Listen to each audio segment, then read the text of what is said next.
शिव शंकर को जिसने पूजा उसका ही उद्धार हुआ। अंत काल में भवसागर से उसका बेड़ा पार हुआ। ओम उमा महेश्वराय नमः।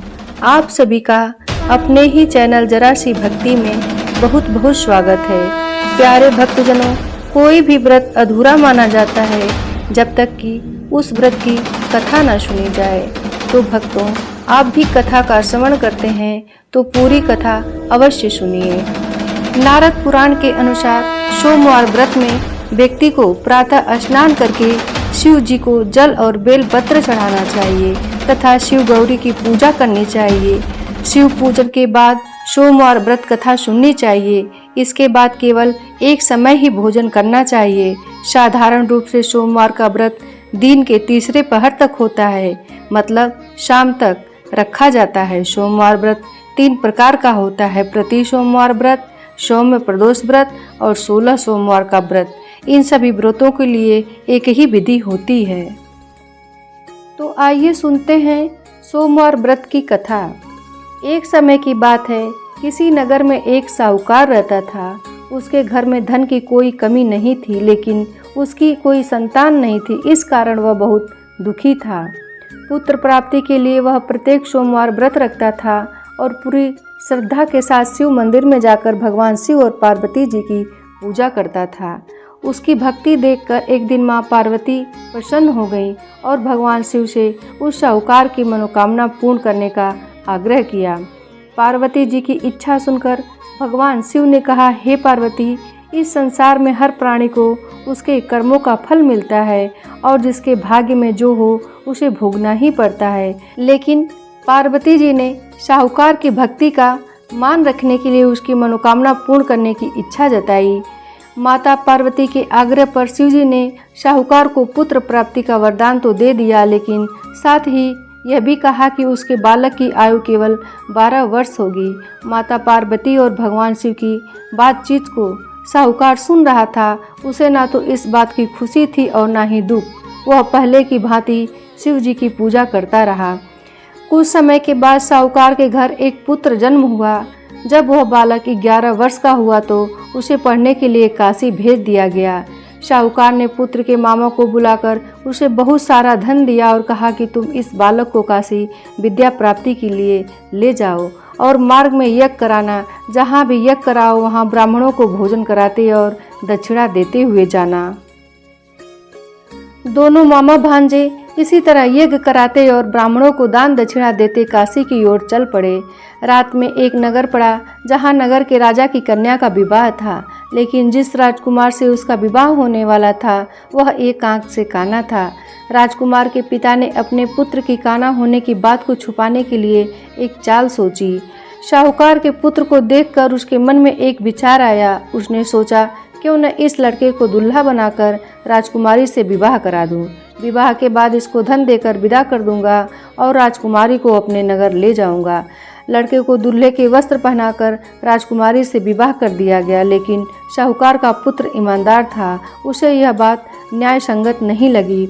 उसने अवसर पाकर राजकुमारी की चुन्नी के पल्ले पर लिख दिया कि तुम्हारा विवाह तो मेरे साथ हुआ है, लेकिन जिस राजकुमार के संग तुम्हें भेजा जाएगा वह एक आंख से काना है। मैं तो काशी पढ़ने लिए जा रहा हूँ।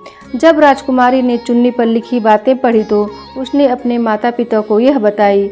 राजा ने अपनी पुत्री को विदा नहीं किया, जिससे बारात वापस चली गई। दूसरी ओर साहूकार का लड़का और उसका मामा काशी पहुँचे और वहाँ जाकर उन्होंने यज्ञ किया। जिस दिन लड़के की आयु 12 साल की हो गई, उसी दिन यज्ञ रखा गया। लड़के ने अपने मामा से कहा कि मेरी तबीयत कुछ ठीक नहीं है। मामा ने कहा कि तुम अंदर जाकर सो जाओ। शिव जी के वरदान अनुसार कुछ ही देर में उस बालक के प्राण निकल गए। मृत भांजे को देखकर उसके मामा ने विलाप शुरू किया। संयोगवश उसी समय शिव जी और माता पार्वती उधर से जा रहे थे। पार्वती ने भगवान से कहा, स्वामी, मुझे इसके रोने के स्वर सहन नहीं हो रहा। आप इस व्यक्ति के कष्ट को अवश्य दूर करें। जब शिव जी मृत बालक के समीप गए तो वह बोले कि यह उसी साहूकार का पुत्र है जिसे मैंने 12 वर्ष की आयु का वरदान दिया था। अब इसकी आयु पूरी हो चुकी है, लेकिन मातृभाव से विभोर माता पार्वती ने कहा कि हे महादेव, आप इस बालक को और आयु देने की कृपा करें, अन्यथा इसके वियोग में इसके माता पिता भी तड़प तड़प कर मर जाएंगे। माता पार्वती के आग्रह पर भगवान शिव ने उस लड़के को जीवित होने का वरदान दिया। शिव जी की कृपा से वह लड़का जीवित हो गया। शिक्षा समाप्त करके लड़का मामा के साथ अपने नगर की ओर चल दिया। दोनों चलते हुए उसी नगर में पहुँचे जहाँ उसका विवाह हुआ था।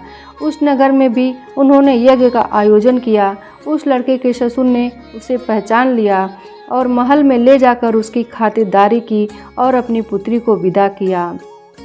इधर साहूकार और उसकी पत्नी भूखे प्यासे रहकर बेटे की प्रतीक्षा कर रहे थे। उन्होंने प्रण कर रखा था कि यदि उन्हें अपने बेटे की मृत्यु का समाचार मिला तो वह भी प्राण त्याग देंगे, परंतु अपने बेटे के जीवित होने का समाचार पाकर वह बेहद प्रसन्न हुए।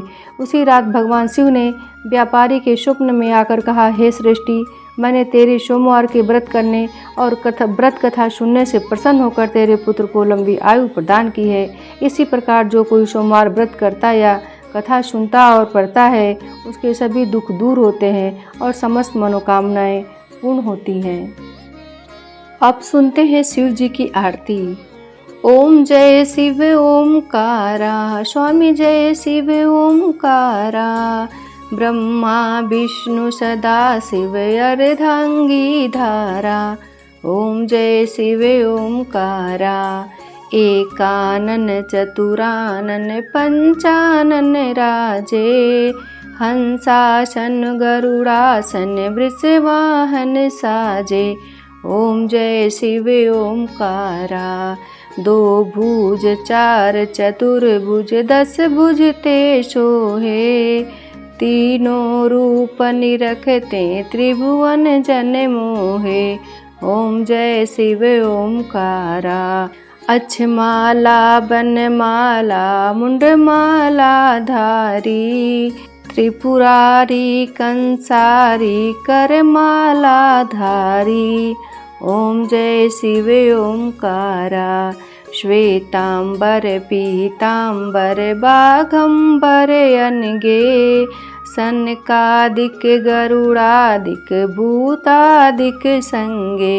ओम जय शिव ओमकारा, कर मध्य कमंडलु चक्र त्रिशूलधारी, सुखकारी दुखहारी जगपालनकारी। ओम जय शिव ओमकारा, ब्रह्मा विष्णु सदा शिव जानत अभिवेका, प्रणव अक्षर नु मध्य ये तीनों एका। ओम जय शिव ओमकारा, लक्ष्मी व सावित्री पार्वती संगा, पार्वती अर्धांगी शिव लहरी गंगा। ओम जय शिव ओमकारा, पर्वत सो है पार्वती शंकर कैलासा, भांग धतूर का भोजन भस्मी में वासा।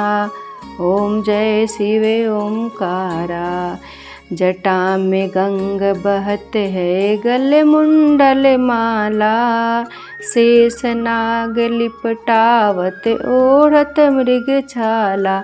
ओम जय शिव ओमकारा, काशी में विराजे विश्वनाथ नंदी ब्रह्मचारी, नित्य उठ दर्शन पावत महिमा अति भारी।